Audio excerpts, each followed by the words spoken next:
Evening all, and welcome back to the Kieran Clowin Racing Show for my weekend preview of Ascot and Wetherby, including the Charlie Hall Chase over 3 miles. The starter potentially for some Gold Cup horses down the line, although we have a very select field, and I'm not sure even if any of them are going to turn up in the Gold Cup. But we're going to go through the ITV races, race by race, and then I've got a few novice hurdlers to note on the corresponding cards as well. Obviously, if you haven't watched my midweek outlook video, where I cover novice hurdles and beginners chases races, plenty of winners have come out of them. There's been some impressive performances as well.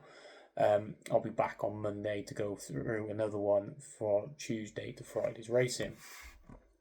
We'll start off at Ascot, the 1:30, and it's the novices limited handicap over 2 miles and 3 furlongs, where no questions asked. It's favourite here for Ben Paulin and Ben Jones.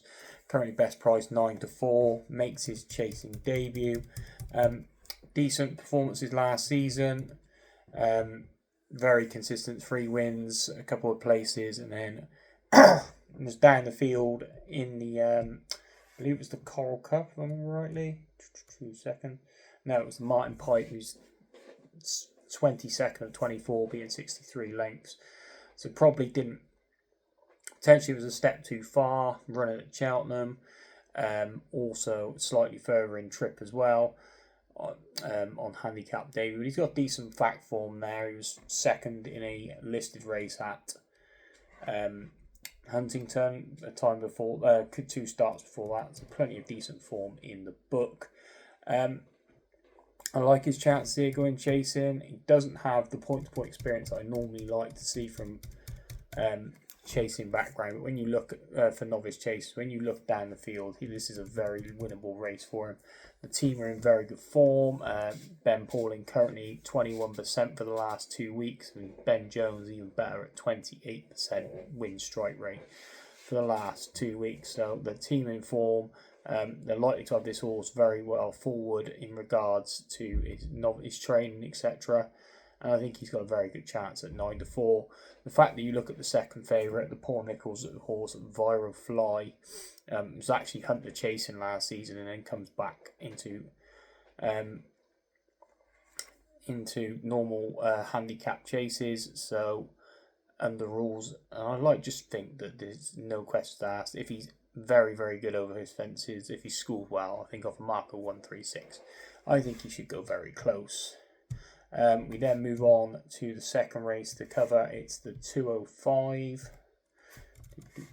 The handicap chase over 2 miles, where Le de Sud comes here as favourite for the Skeltons. Obviously finished 4th in the Arkle behind Django Bay, and then was 3rd again at Aintree behind Caliph de Burley.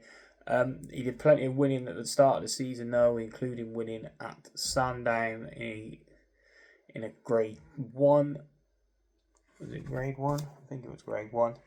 Yeah, Grade 1 at Sandown. Obviously then went and won at Warwick as well. Potentially may have had one too many races by the time he got to Cheltenham. Definitely when he got to Aintree, he definitely looked like he was a bit of a title bit over the hill for the year. Comes here fresh.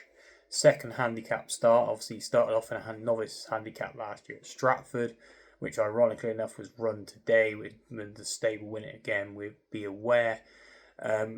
He comes here fresh, back into handicap company, and for a mark of 155.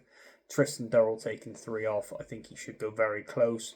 He's going to have to be at his full game to win this race, though, with the likes of Boot Hill, Matador in the race. Obviously, both course and distance winner. Both actually won this race in the past. Sans Brute's also in here, but we all know his likely target is going to be the top and the Aintree. So this is obviously going to be a spin round to get him fitness and all aimed back at that race. Another interesting one is one of Henry de Bromhead's brought over Special Caddo. 2 placed efforts over fences so far. He could be interested in a bit of an each way price. I'm willing to think that they will have Le de Sud plenty forward for this handicap race.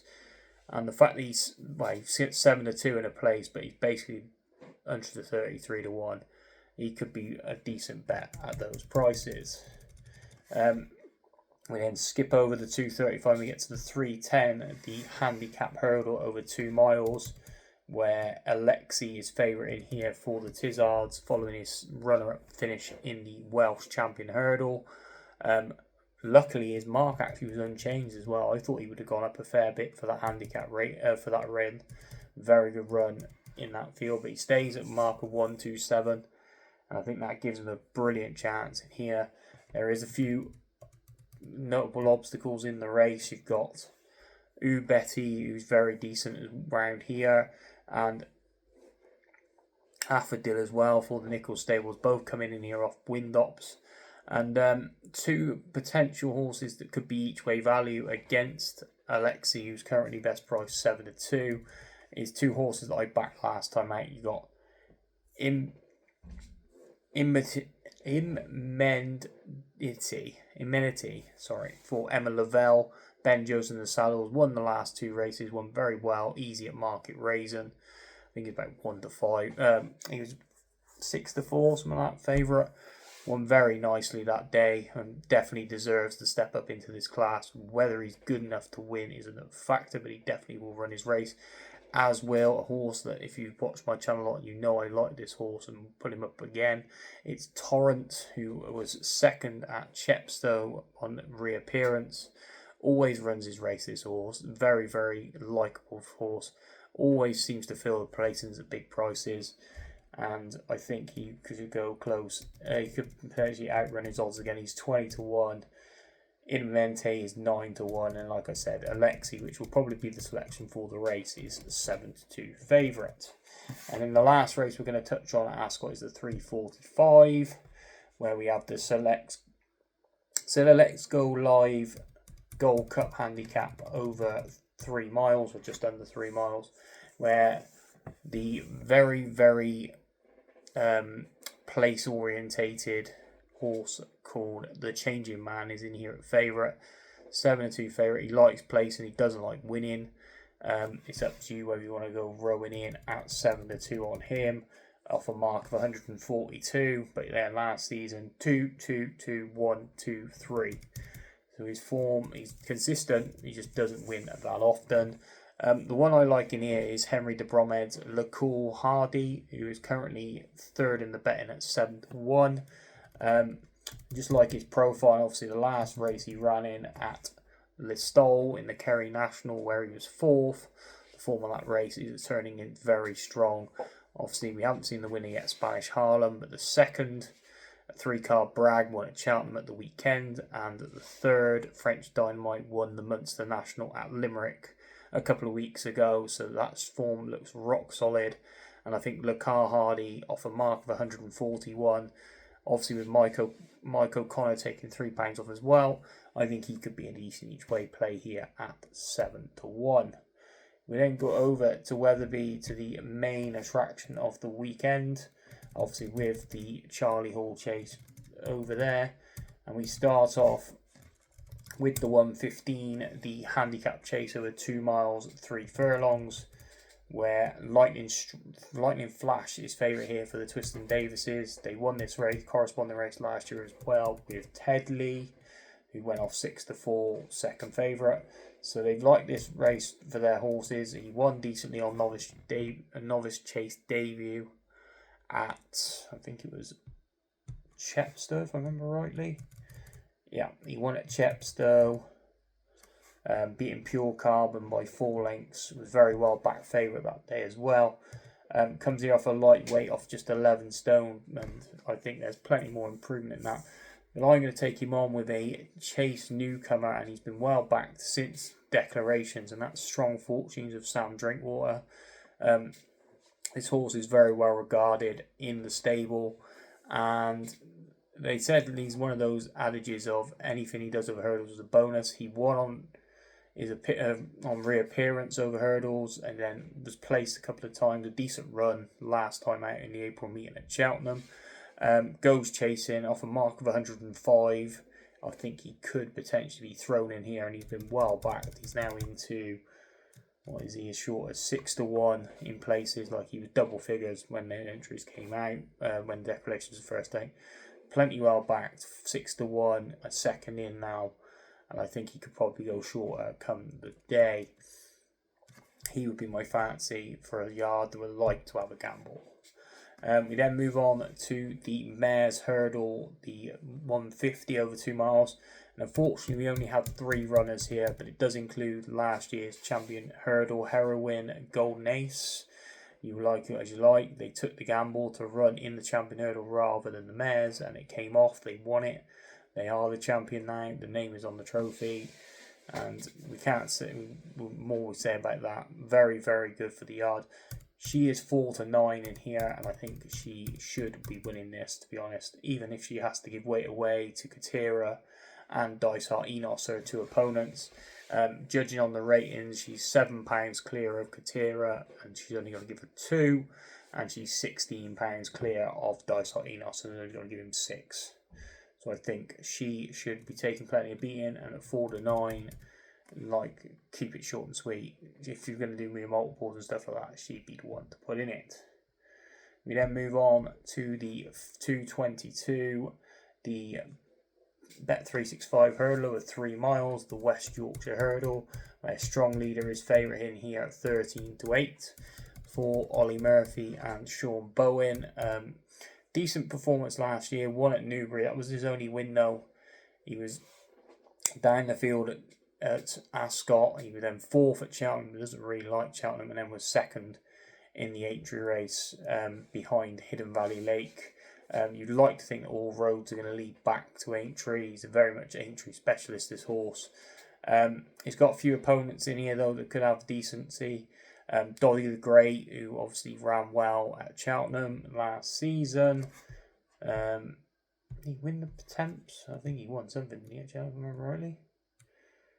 Yeah, he won the Temps. You've got Potter's Charm in here, making his seasonal debut after all his runs last year. I think last seen finishing 5th in the Ballymore, which wasn't too bad, and that race obviously people are saying is going to turn out really well. Obviously the New Lions favourite for the champion hurdle, Final Demand's favourite for the Brown Advisory. I know Potter's Charm has been an awful lot away by all these, but you never know. Staying over hurdling, I thought he was going to go chasing, but staying over hurdling, he could have a stay here.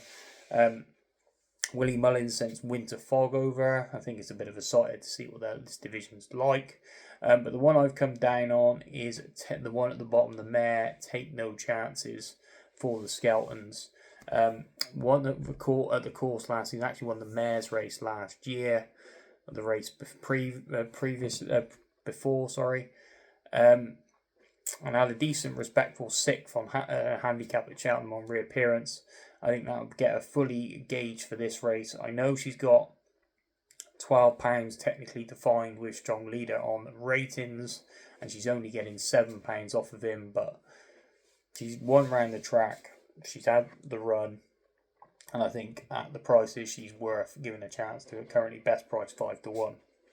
So I'd be willing to take a chance on Take Chances.